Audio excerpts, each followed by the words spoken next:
প্রিয় ষষ্ঠ শ্রেণীর শিক্ষার্থীরা, শুভেচ্ছা নিও। আজকে আমি তোমাদের জীবন ও জীবিকা বইয়ের চতুর্থ অধ্যায় আর্থিক ভাবনার ৬৪ পৃষ্ঠার সঞ্চয়ের গুরুত্বের বিভিন্ন প্রশ্ন সমাধান করে দেব। প্রথমে তোমাদের বলবো, যারা আমার চ্যানেলটি সাবস্ক্রাইব করো নাই তারা আমার চ্যানেলটি সাবস্ক্রাইব করবে এবং আমার সাথে থাকবে। তাহলে চলো আমরা ক্লাস শুরু করি। সঞ্চয়ের গুরুত্ব। এখানে রামুর স্বপ্ন নামক একটি ছোট অনুচ্ছেদ দেওয়া আছে। এই অনুচ্ছেদটি ভাষায় তোমরা পড়ে নিও। আমি এখন তোমাদের এখানে দুটি প্রশ্ন দেওয়া আছে, প্রশ্ন দুটি সমাধান করে দেব। প্রথম প্রশ্ন, তোমাদের ব্যক্তিগত অভিজ্ঞতার আলোকে সঞ্চয়ের সুবিধাগুলো উল্লেখ করো।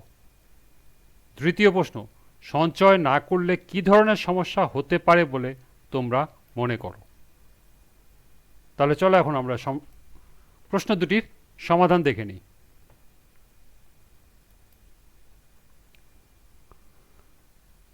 প্রথম প্রশ্ন, তোমাদের ব্যক্তিগত অভিজ্ঞতার আলোকে সঞ্চয়ের সুবিধাগুলো উল্লেখ করো। এর সমাধান হবে, আমাদের ব্যক্তিগত অভিজ্ঞতার আলোকে সঞ্চয়ের সুবিধাগুলো নিম্নে উপস্থাপন করা হলো। ১. বিপদ বা যে কোনো জরুরি প্রয়োজনে সঞ্চয় বন্ধু হয়ে পাশে দাঁড়ায়। ২. পরিবারকে আর্থিক সহায়তা দেয়া যায়। ৩. নিজের যে কোনো শখ পূরণ করা যায়। ৪. নিজের লেখাপড়ার উপকরণ কেনা যায়। ৫. বন্ধু বা সহপাঠীর জন্মদিনের উপহার কেনা যায়। ৬. হাতে তৈরি খেলনা বা শোপিসের উপকরণ কেনা যায়। এবং সর্বশেষ ৭. কাউকে আর্থিকভাবে সাহায্য করা যায় ইত্যাদি। এই ছিল তোমাদের ব্যক্তিগত অভিজ্ঞতার আলোকে সঞ্চয়ের সুবিধা সমূহ। এখন আমরা দ্বিতীয় প্রশ্ন লিখব। দ্বিতীয় প্রশ্নটি ছিল, সঞ্চয় না করলে কি ধরনের সমস্যা হতে পারে বলে তোমরা মনে করো। এর সমাধান হবে, সঞ্চয় না করলে যে ধরনের সমস্যা হতে পারে বলে আমি মনে করি তা হল, ১. বিপদের যে কোনো জরুরি প্রয়োজনে মেটানোর জন্য কঠিন হয়ে পড়ে। ২.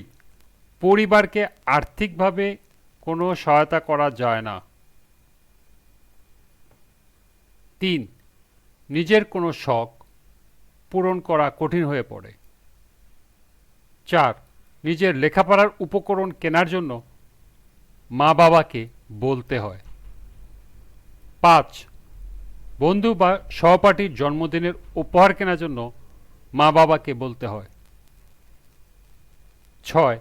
হাতে তৈরি খেলনা বা শোপিসের উপকরণ কেনা যায় না। সর্বশেষ ৭. কাউকে আর্থিকভাবে সাহায্য করা যায় না ইত্যাদি। তাহলে এই ছিল প্রশ্ন দুটির সমাধান।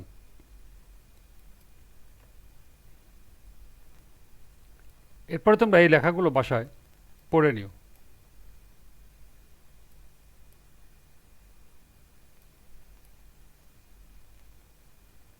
আজকের ক্লাসটি এ পর্যন্তই। পরবর্তী ক্লাসে ৬৭ পৃষ্ঠা থেকে বিভিন্ন কাজ ও ছক সমাধান করে দেব।